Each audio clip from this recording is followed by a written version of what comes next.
We flew in formations of 28 planes. We had Wow. Each group had each squadron had 7 planes, and so we had 4 squadrons in our group, and so we were in formation by that time. Okay. That's when things got kind of hairy sometimes because it was cloudy. You couldn't see the ground, so you couldn't find your rendezvous point. You couldn't see it. Oh, yeah. So, and things would get kind of testy because you took a long time to get into formation. You guys carried 12 500-pound bombs. How many rounds of 50 cal would you carry? I knew you was going to ask that because I was thinking about myself, and I don't know. Well, okay, so let me ask I would say we probably had at least 200 or 300 rounds for each gun. For a gun. Yeah. And so I need you to help me dispel a wives' tale. So were the 50 caliber belted rounds, do you know how long they were? I know they were probably in a box. You carry them out to the airport. They were in the boxes, so we didn't see that. Huh? Do you know what it measured out if you pulled that belted ammunition out? No, I sure don't, because I don't think I ever saw it, to tell you the truth. Say the rumor is it was 9 yards long, 27 feet. And the reason I say that is because there you go. Because guys would come back and they'd say, how'd it go? And we say, and the saying was, I gave him the whole 9 yards. Oh, yeah. Well, that's right. Yeah, that's where that came from. Yeah.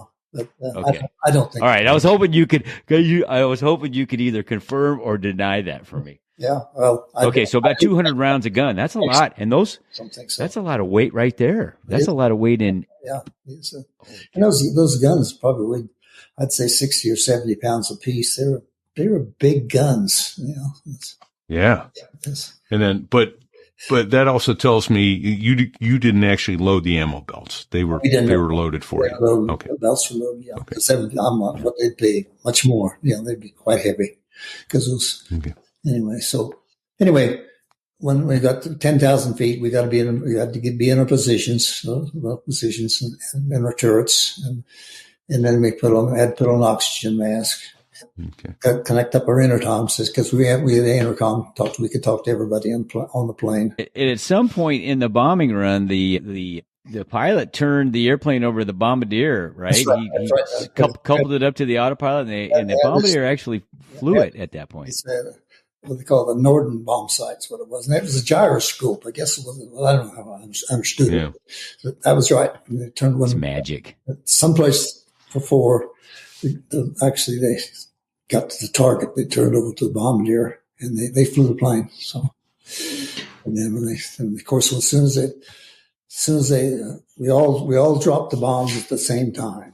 So, in a sense, sometimes you didn't really need a bombardier, except because you had a head guy who was going to drop the bomb. So, but anyway, no matter. We all dropped at the same time. All dropped them all 12 bombs at the same time.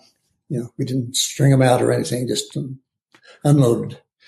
And then, of course, as soon as you unloaded, then you wanted to rally away from the flak, because that's where the flak was the heaviest. Oh, you bet. The sky was bead black, I'll tell you. It was bead black. Very scary. It was really frightening. The whole mission was 8 hours, but it's that probably 30 seconds right over the target. That was the scary part.